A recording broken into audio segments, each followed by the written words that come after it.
My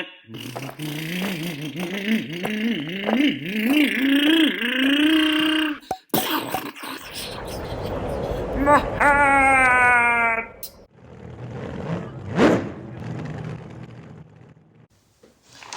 This is the front bulkhead bag, which is the next step I'm going to do.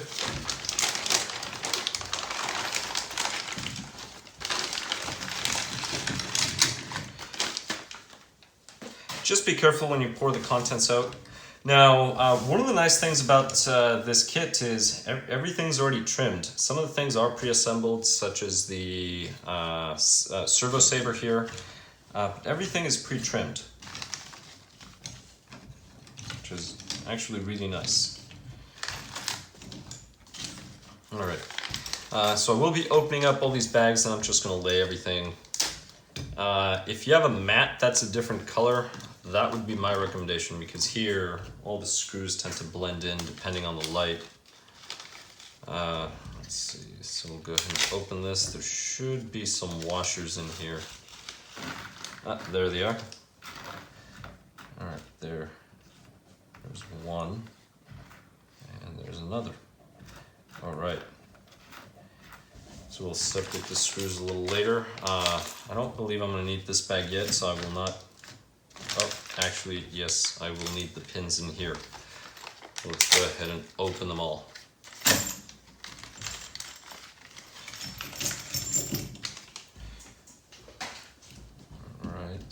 Just put the shafts over here.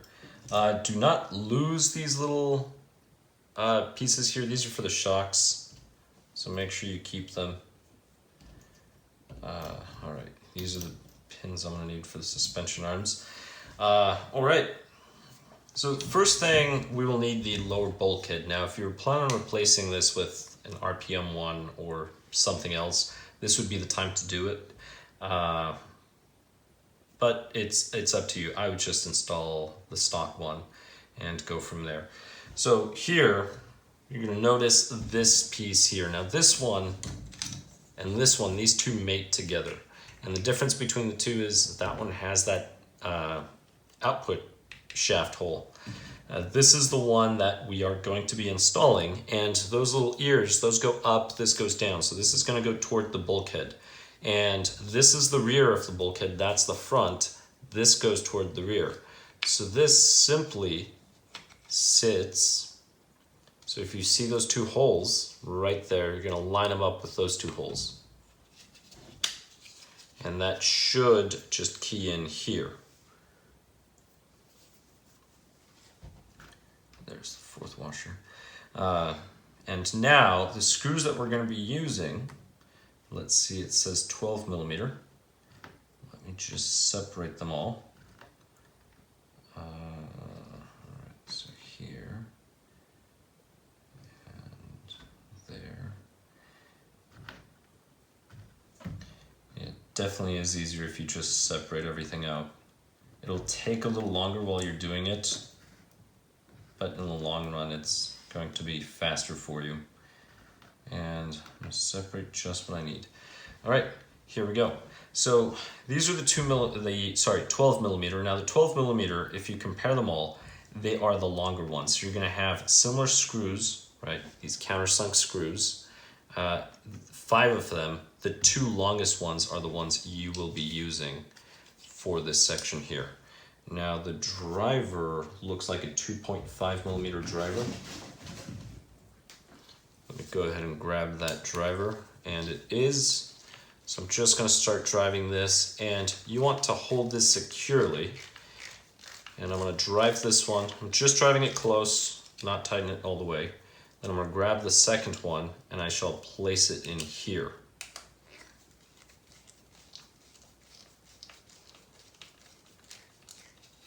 Now, once this one is close, then I can go ahead and tighten.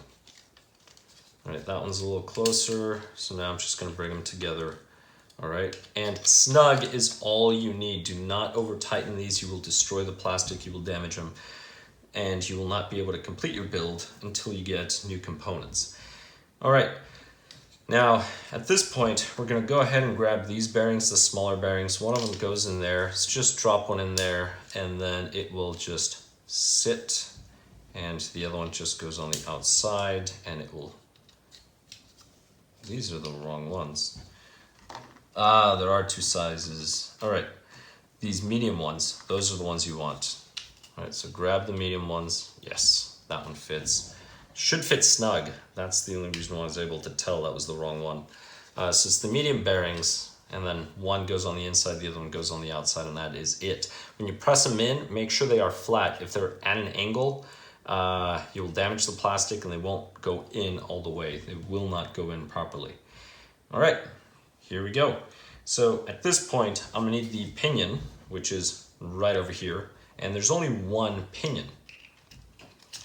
You just slide that one through. Now this rides on bearings, so there's no need to lubricate, unless you want to, but there's no need. It should roll on the bearings. It should not slide on the bearing or inside of the bearing. It should roll with the bearing.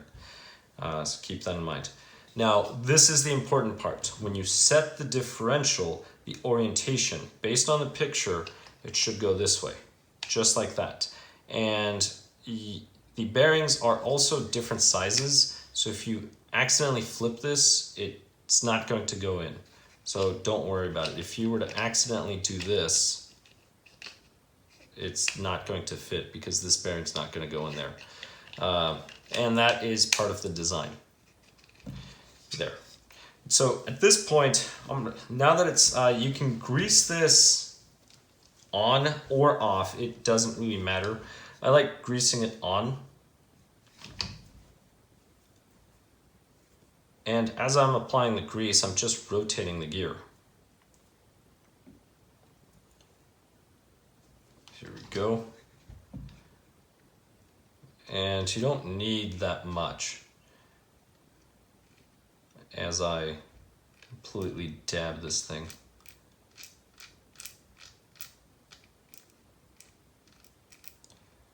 All right, that is it. Do not fill the entire case with grease. You don't need to. Just as long as everything has an even coat, that's really all you need. If you just fill everything in here with grease, it's just going to bog down the vehicle because it's going to be too much resistance from the grease, and then you're just going to overheat your motor, which is something to keep in mind. Now this one, you just place this here in front and then just slide it forward, and that's it. Now we can just hold it here, and we're going to need the shock tower. So the shock tower is this one right here, and you need to, if you just look at these mounting points, well, here's another way. Let me set this down. If you look at the design where the screws go through, this is the easiest way to orient which way it goes. So if you look at this here, see this is going to go inside. You can even see the little lip in there from where the case just closes, and here this is exposed. This is where the screws go through, here on the top. So these two top holes are going to tell you. The other way too is where the material comes out. So this will go toward the front of the vehicle. So if you grab this, this is the front, this is the rear. So these two little things, that's the rear, this is the front. This will go in here. So I actually need to open the case up just a little bit. There we go.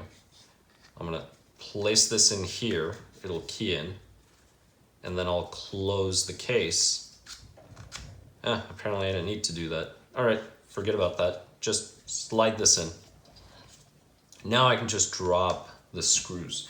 So you're gonna need 4 screws for these, and let's go ahead and separate the screws.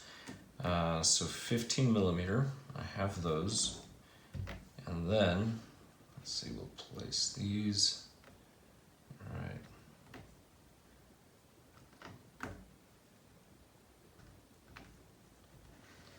That goes there.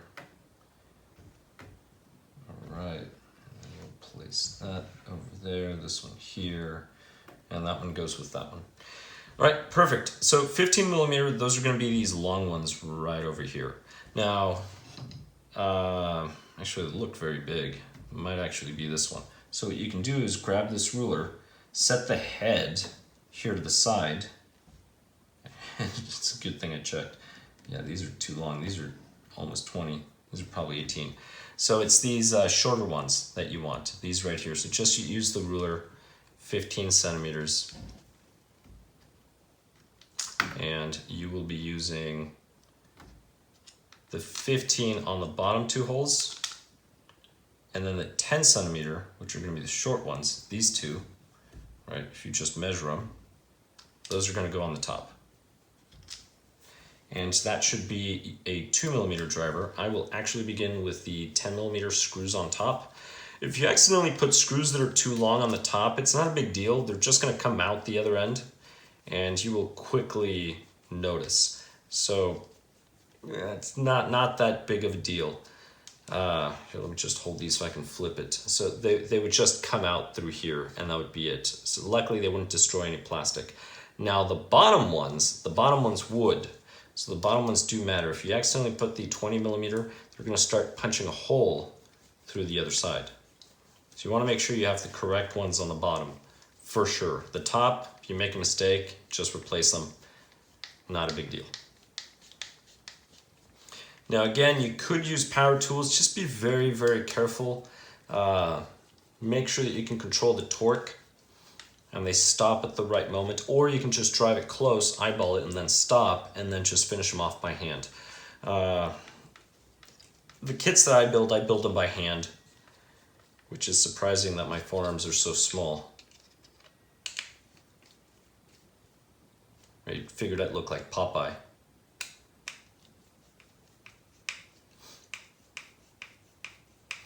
But I don't. Well, just the forearms, not the face. Here we go. So that's all 4. Just double checking this one more time. Yep, that's it. Remember, snug. Snug is all you need. If you over tighten, you will damage the plastic. But this is it. So now we have the arms. The arms are right in here. There is actually a direction. So if you look at this, it'll say R. I'm not sure if you can tell. This one says left. So there's a right and the left. And the front right and the left right should be the same. And this, just remember, this goes forward and this is right. Now, if you have a question which way it goes, it's very simple. This little bridge goes toward the bottom, and if you think about it, the shaft has to sit in here. So if you were to flip this arm over, the shaft would be hitting this and it wouldn't work. That's one of the ways you can orient this. The other way is that the letter goes up. That's it. Just think that the letter goes up, and that will be something you can use as a guide. Now, these pins actually go in very, very smoothly. If they're not going smoothly, you're gonna have to wiggle the arm, because the arm is what is not lined up correctly. That's the reason why. You can see, so now it's the rear part, and that is it. So these pins are held by this rear part of the bulkhead, this main area, and then you're gonna have the aluminum brace that's gonna go in here. This is the part that we are doing right now. So all I have to do now is attach the brace. So if we go grab this, now this one here has 2 ways. Generally, let's see, does this have a sharp edge? Yes, so a little slightly sharper. I'm gonna put that against the plastic, and if you don't know which way it goes, if it goes this way or the other way, just place it. And this you have to place relatively straight. So if you place it the wrong way, if you were to flip it, let's just say, or flip it this way, this hole will not line up with that hole. So this rounder portion goes up, the flat portion goes down. Which I have to figure out. All right, I'm gonna face it this way just so I can look at it.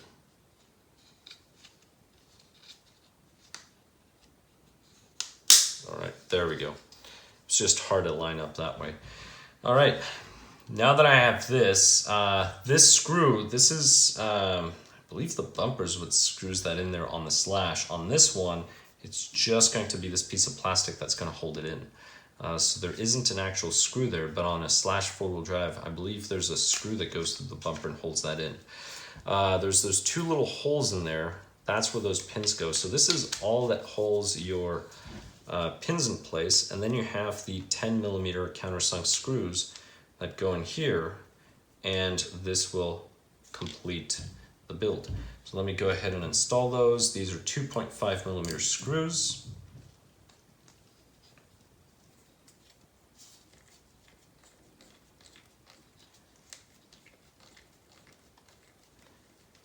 All right, again, you can always pre-thread everything.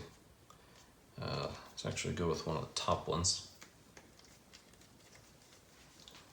All right, here we go. I like the TRX there.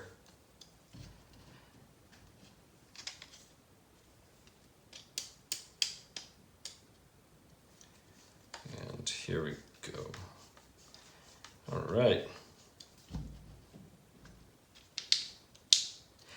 As of now, the only Traxxas kits that I've seen are two-wheel drive slash, four-wheel drive Stampede, and TRX4. I hope they come out with a slash four-wheel drive kit. Like I said, if they do a, well, I think I said on a different video, if they came out with a platinum kit, that would be fantastic. All right, so that is it. So at this point, I'm just gonna remove the screws, put them here off the sheet. But this is it for this section here. On the next one, we're gonna finish everything off. Thank you so much for watching. Make sure to subscribe if you haven't already, comment below, and I'll catch you on the next one. Thank you so much for watching. What? Oh, my hair! My arm! My rod!